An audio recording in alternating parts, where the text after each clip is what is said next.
Have you ever felt like you're just drifting through life, tossed around by every wave of circumstance? What if you could build a fortress within yourself, so strong that nothing from the outside could ever shake you? Today, we read diving into the ancient wisdom of the Stoic philosopher Epictetus to uncover the first of 10 principles that can make you unshakable. We'll explore how to forge a firm purpose that will act as your anchor in the chaotic seas of life. Imagine setting sail on a vast ocean without a map, a compass, or a destination. You'd be at the mercy of every wind and current, pushed and pulled in directions you never intended to go. This is how many of us navigate our lives, reacting to events, drifting aimlessly, and feeling a constant sense of being lost. A life without a firm purpose is exactly like this chaotic voyage. It lacks direction, leaving you vulnerable to the whims of fortune and the pressures of the external world. You become easily swayed by distractions, discouraged by setbacks, and confused about what truly matters. Now, picture a different kind of journey. Imagine a ship's captain who knows their exact destination. They have a compass that always points true north, guiding them through storms and calm waters alike. This compass is their firm purpose. It provides an unwavering sense of direction, a guiding star that illuminates the path forward. When the seas of life become tumultuous, this purpose acts as a heavy anchor, holding you steady and preventing you from being swept away by the currents of anxiety, doubt, or despair. It provides a profound sense of security and stability, because no matter how fierce the storm, you know where you're headed and what you are holding on to. The great Stoic teacher Epictetus once remarked that it is difficulties that show what men are. He believed that challenges are not there to break us, but to reveal our inner strength. In his view, facing a great difficulty is an opportunity for great glory in surmounting it. When you are armed with a firm purpose, your entire perspective on challenges begins to shift. Obstacles that once seemed like insurmountable walls blocking your path are transformed into manageable stepping stones. Each difficulty becomes a test, a chance to prove your resilience and reinforce your commitment to your path. Setbacks are no longer seen as failures, but as valuable lessons that refine your approach and strengthen your resolve. Your purpose gives you the why that empowers you to endure anyhow. But how does one find such a powerful, life-altering purpose? It doesn't simply appear out of thin air. It is forged in the fires of deliberate and deep reflection. This isn't a quick or superficial exercise. It requires you to sit with yourself in quiet contemplation and ask the hard questions. What do you truly value in life? What principles are non-negotiable for you?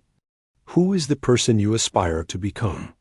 By honestly exploring these questions, you begin to build the foundation of your purpose. It is about peeling back the layers of societal expectations and external pressures to uncover the core of who you are and what you stand for. This deep self-examination allows you to define a purpose that is authentically yours, a guiding principle so deeply integrated into your being that it can weather any storm and lead you to a life of meaning and tranquility. Have you ever felt like a ship tossed in a storm, at the mercy of every wave of criticism, every gust of negativity?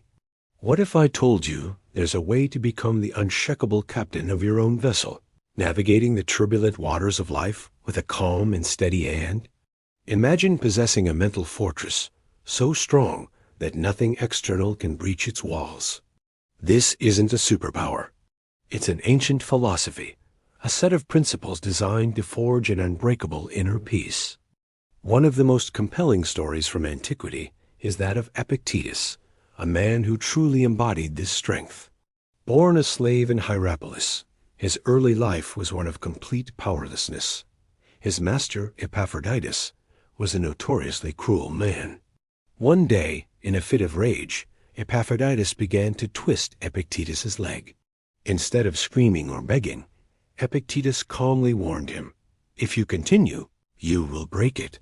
His master ignored him and twisted harder, and the bone snapped. Without a cry of pain or a curse of anger, Epictetus simply looked at him and said, "See, I told you it would break." He had discovered a profound truth. While his body could be broken, his mind, his inner self, remained his own. This realization was the cornerstone of his philosophy. He understood that true freedom isn't about controlling what happens to you, but about controlling how you respond. This is the core of Stoicism, the power to choose. The principles we're about to explore aren't just abstract ideas. They are practical tools, forged in the fires of real-life adversity, designed to give you that same unshakable control over your inner world. They are the keys to guarding your mind, handling criticism, transforming offense, and overcoming your deepest fears. So, how can we start building this inner fortress, just as Epictetus did? It all begins with a simple yet profound act: guarding your mind. Stoicism teaches us a fundamental truth. Our emotions don't come from events themselves, but from the thoughts and judgments we attach to them. This means you have the power right now to choose your response to any situation. Think of your mind as a sacred garden. To keep it beautiful and thriving, you must be a vigilant gatekeeper. This involves actively setting boundaries against the weeds that threaten to clutter your mental space, the negative thoughts that creep in, the toxic people who drain your energy, or the harmful media that seeds anxiety and discontent. To become this vigilant guardian, you need to develop a specific skill, the ability to create a gap between stimulus and response. Techniques like mindfulness and meditation are not just for relaxation, they are training for your mind. They help you build a small space of awareness where you can observe a thought or an emotion without immediately reacting to it. In that gap, you find your freedom. You see a critical comment, and instead of an instant flash of anger, you can pause, observe the feeling, and choose a considered reply. This practice enhances your control over your entire emotional landscape. Furthermore, a crucial element of this mental guard is cultivating a growth mindset. Instead of seeing challenges as threats to your peace, you begin to view them as opportunities for growth, tests designed to strengthen your resolve. Every obstacle becomes a stepping stone, not a stumbling block. With a well-guarded mind, you are better prepared for one of life's most common challenges: handling criticism. The Stoic approach is rooted in that same core principle of control. We cannot control what others think or say about us, but we have absolute authority over how we react. The sting of criticism is sharpest when it strikes at our insecurities. However, when you cultivate deep self-awareness and know that your actions align with your core values, external negativity begins to lose its power. If you are confident in your path and your integrity, someone else's opinion becomes just that, an opinion, not a verdict on your worth. When faced with feedback, whether it's constructive or malicious, the first step is to pause. Resist the immediate, defensive urge to fight back. Instead, take a moment to reflect.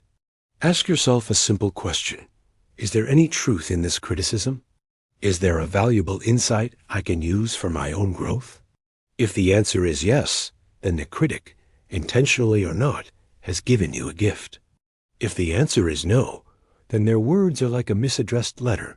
They don't belong to you, so you don't have to accept them. Throughout this process, it is vital to practice patience and gentleness, both with yourself and with your critic. Maintaining your composure, even when you disagree, preserves your inner peace and your relationships.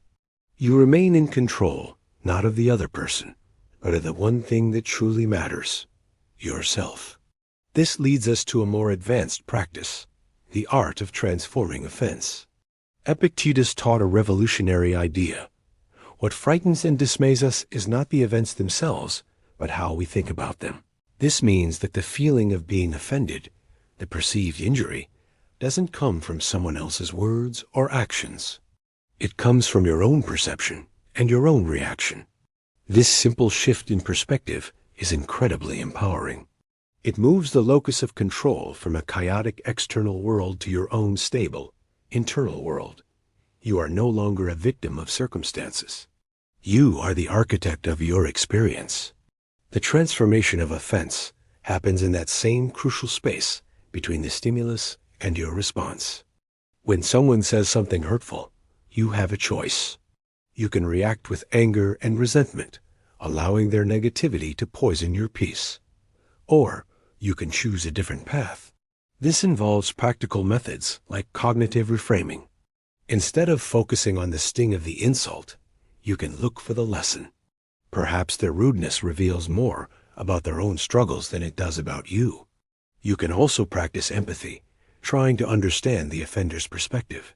What pain, fear, or ignorance might be motivating their behavior. This doesn't excuse their actions, but it can dissolve your personal injury. Finally, practicing forgiveness is essential. Forgiveness is not about condoning what they did. It's about freeing yourself. Holding on to resentment is like drinking poison and expecting the other person to die. By forgiving, you release yourself from the heavy burden of their negativity and reclaim your emotional freedom. Finally, we must confront the two great shadows that loom over our lives, fear and shame. The Stoics would argue that these powerful emotions are not inherent in situations, but are, like everything else, products of our interpretations. They are stories we tell ourselves about the past and the future. Fear, the great paralyzer, should not be run from, but faced head-on. The Stoic method is to examine it rationally, to drag it into the light and dissect it. Break down your specific concerns. What is the absolute worst-case scenario? How likely is it? And if it were to happen, could you handle it? More often than not, when you analyze a fear, it loses its monstrous power and shrinks to a manageable size. Shame, the heavy cloak of past mistakes, must be confronted with courage and self-compassion. This is achieved by reflecting on your mistakes, not to wallow in regret, but to learn from them. Acknowledge what happened, understand why it happened, and extract the lesson. Then, you must practice self-forgiveness. You are a work in progress, and mistakes are an inevitable part of growth. To hold on to shame is to chain yourself to a past you cannot change. Building resilience against both fear and shame involves gradual exposure. Step by step, you put yourself in situations that trigger these emotions, using each experience as a training ground. Each time you face a fear and survive, you become stronger. Each time you confront shame and offer yourself compassion, you become freer. By mastering these principles, you begin to understand what Epictetus meant. He was a slave in body, but his mind was the freest in all of Rome. But this journey of 1,000 miles begins with a single step. Which of these principles will you start with today? Have you ever wondered how some people remain unshaken, like a mountain in a storm, while the world around them descends into chaos? How do they navigate life's inevitable setbacks with a sense of calm and purpose, seemingly immune to the turmoil that throws so many of us off course? It's not a superpower, but a philosophy, a disciplined way of thinking forged over 2,000 years ago. In this video, we will explore the final principles from the teachings of Stoicism, particularly inspired by the wisdom of Epictetus. These are not just ancient ideas. They are practical, actionable strategies that can help you build an inner fortress so that truly nothing can affect you. Let's begin with the sixth principle, anticipating obstacles. Imagine a seasoned ship captain preparing for a long voyage. He doesn't just hope for clear skies and calm seas. Instead, he meticulously studies the charts, anticipates potential storms, identifies treacherous reefs, and plans for every conceivable emergency. He rehearses in his mind how he will navigate through a squall, what he will do if the rudder fails, or how the crew will handle a shortage of supplies.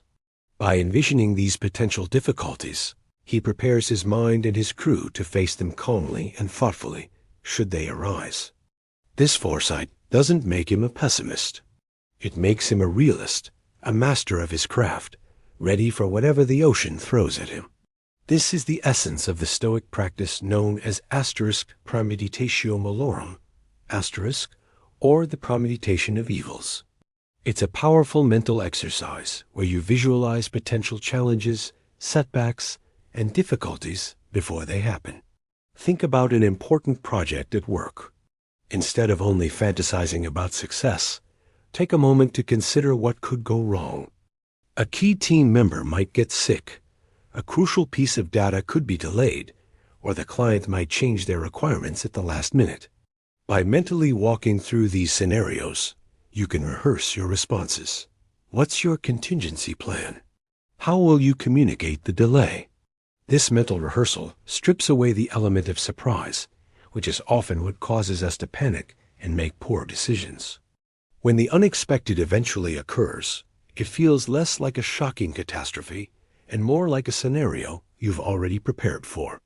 This practice encourages a profound sense of flexibility and adaptability.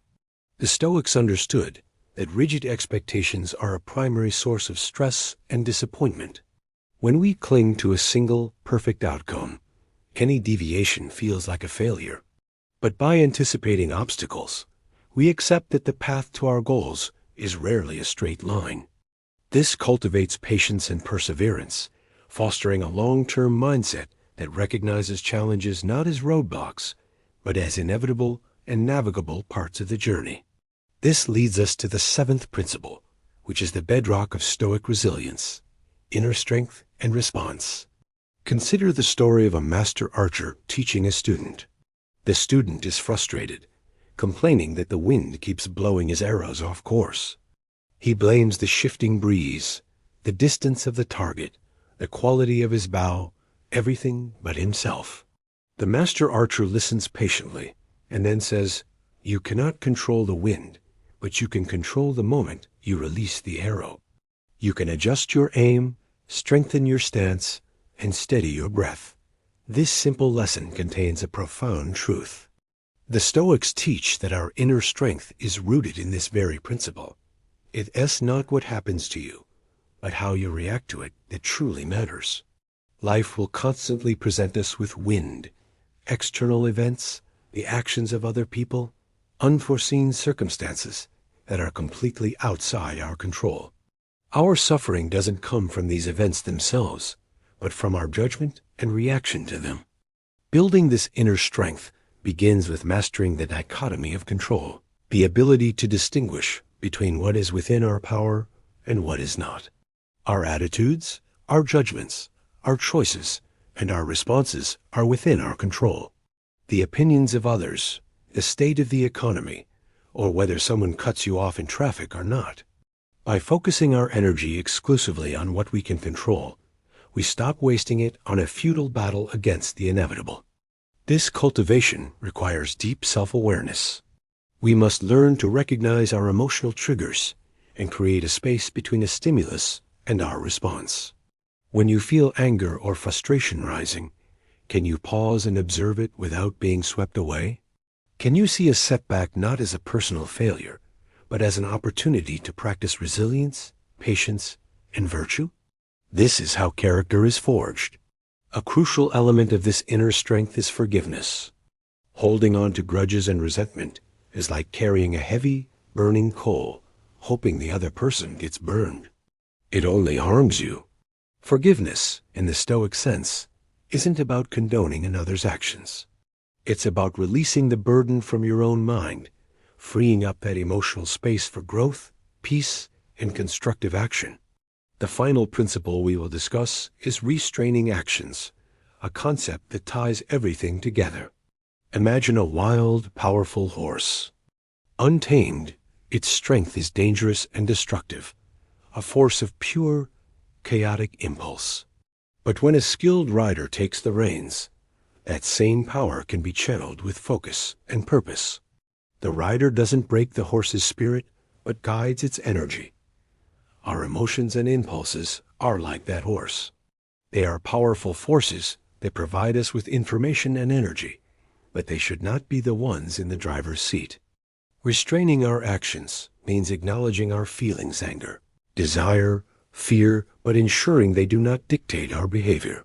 It is the practice of pausing to reflect and choosing the most appropriate, rational, and virtuous response rather than reacting on pure impulse.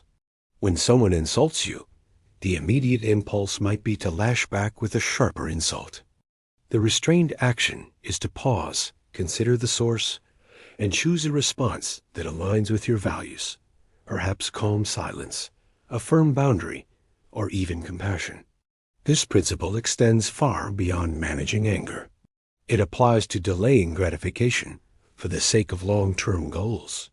The desire for immediate pleasure might urge you to spend money impulsively or procrastinate on a difficult task.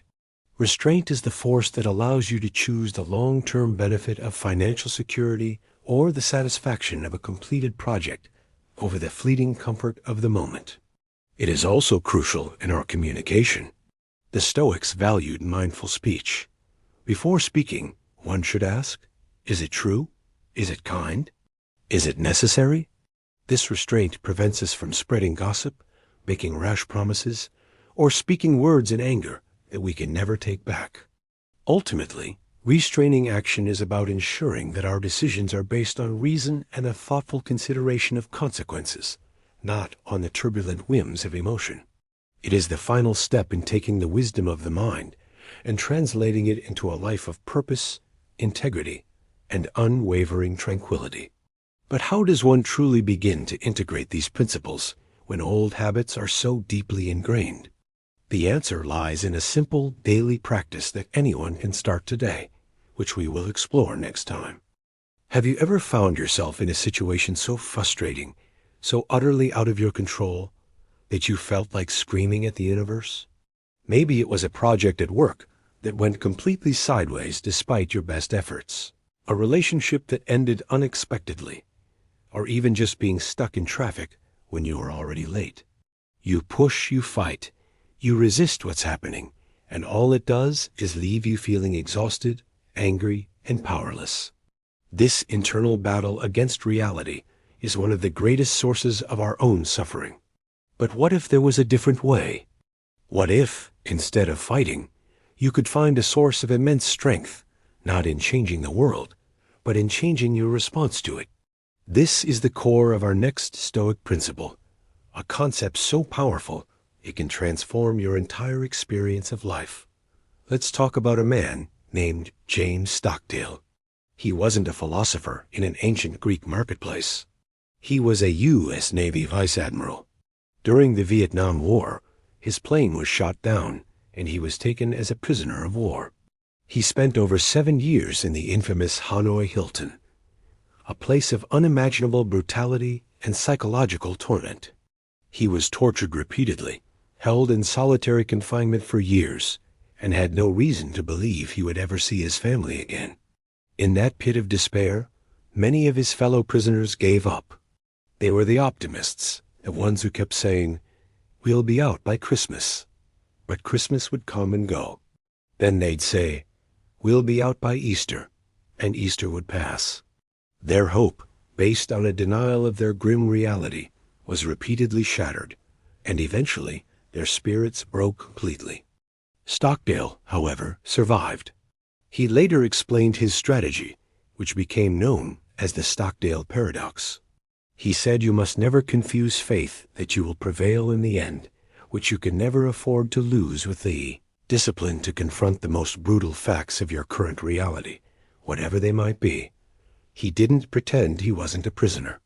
He didn't hope for a specific rescue date. Instead, he accepted the horrific reality of his situation every single day. This acceptance wasn't passive resignation. It wasn't giving up. It was the absolute necessary first step that allowed him to take effective action. By accepting his reality, he freed up all the mental and emotional energy that others were wasting on denial, false hope, and raging against their fate. He used that energy to create a covert communication system among the prisoners, to develop a code of conduct for resisting torture, and to mentally prepare himself to endure whatever came next. His acceptance gave him the clarity and strength to lead, to resist intelligently, and ultimately to survive. He didn't just endure his adversity. He found a way to use it, to grow from it, to forge an unbreakable will in the fires of hell. This is the power of acceptance. It's the understanding that resisting reality is like trying to push a river upstream. You'll only exhaust yourself. The Stoics, particularly Epictetus, taught that much of our suffering comes not from the events themselves, but from our judgment and resistance to them. Acceptance is the key that unlocks the door to effective action. It's not about liking the situation. Stockdale certainly didn't like being a POW. It's about acknowledging the truth of the situation so you can work with it, not against it. It's about letting go of the fantasy that things should be different and dealing with things as they are. This principle extends far beyond life or death scenarios. Think about the pursuit of perfectionism. We often torment ourselves because our work, our relationships, or even we ourselves don't live up to an impossible ideal. Acceptance teaches us to appreciate the effort, to value progress over perfection. It's about accepting our own humanity with all its flaws and inconsistencies. In relationships, it means accepting others for who they are, their strengths and their weaknesses, rather than trying to mold them into our idealized version of a partner, friend, or family member. True connection is built on this foundation of acceptance, not on a project of fixing someone.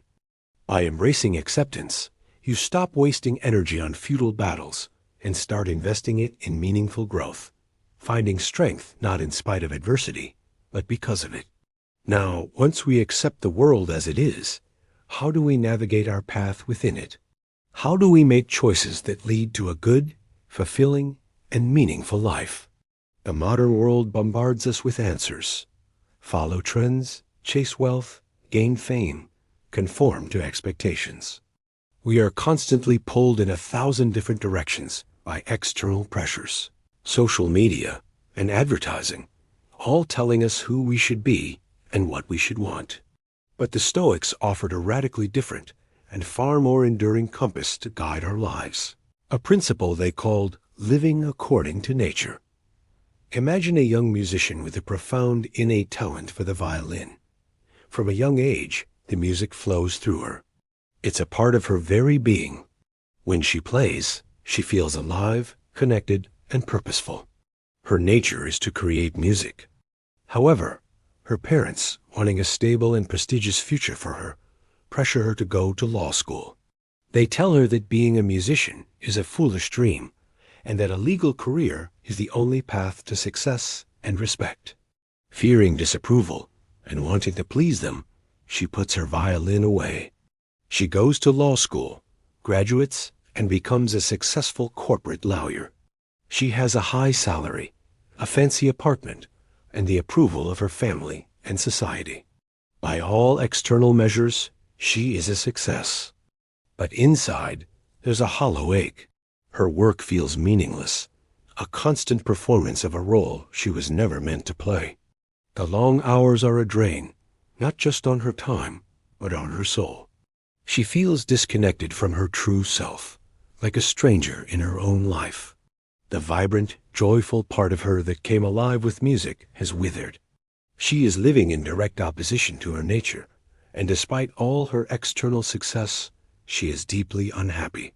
She has conformed to external pressures, rather than aligning her choices with her own true self.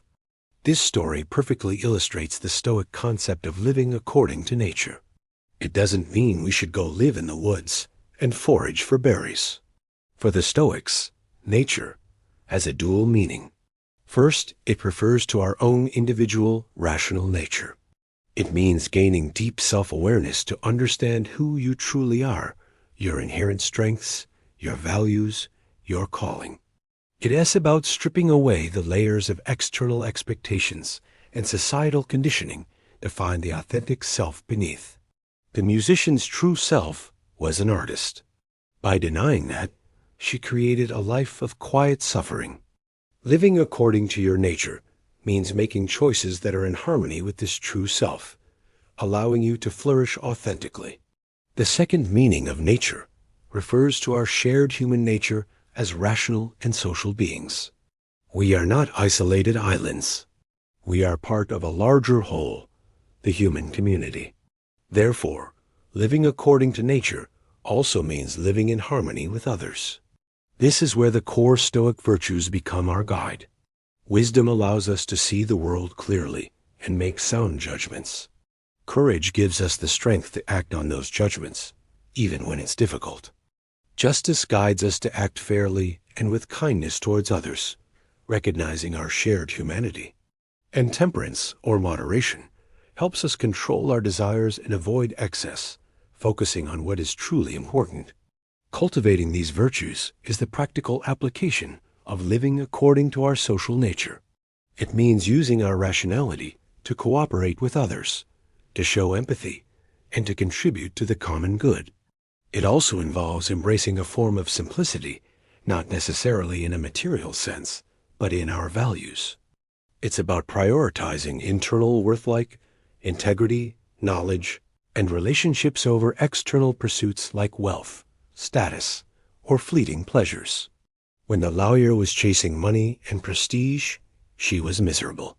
If she had instead lived according to her nature, she would have pursued her music, finding a different, more profound kind of richness. Living according to nature is the ultimate act of personal freedom. It's about choosing to live an examined, virtuous, and authentic life, guided by your own inner compass rather than the shifting winds of the outside world. And so, we see how these principles weave together. By accepting the reality of our circumstances, we gain the clarity and power to act effectively. And by choosing to live in accordance with our true nature, we ensure those actions are guided by wisdom, purpose, and virtue. This is the path to a resilient and tranquil mind, a state where nothing can truly affect you because your peace comes from within. If you found value in this exploration of Stoic wisdom, please show your support by hitting the like button. Share this video with someone who might need to hear this message, and let us know in the comments which of these principles resonated with you the most. And of course, if you haven't already, make sure to subscribe and turn on notifications so you don't miss our next journey into ancient wisdom for modern times. Thank you for watching.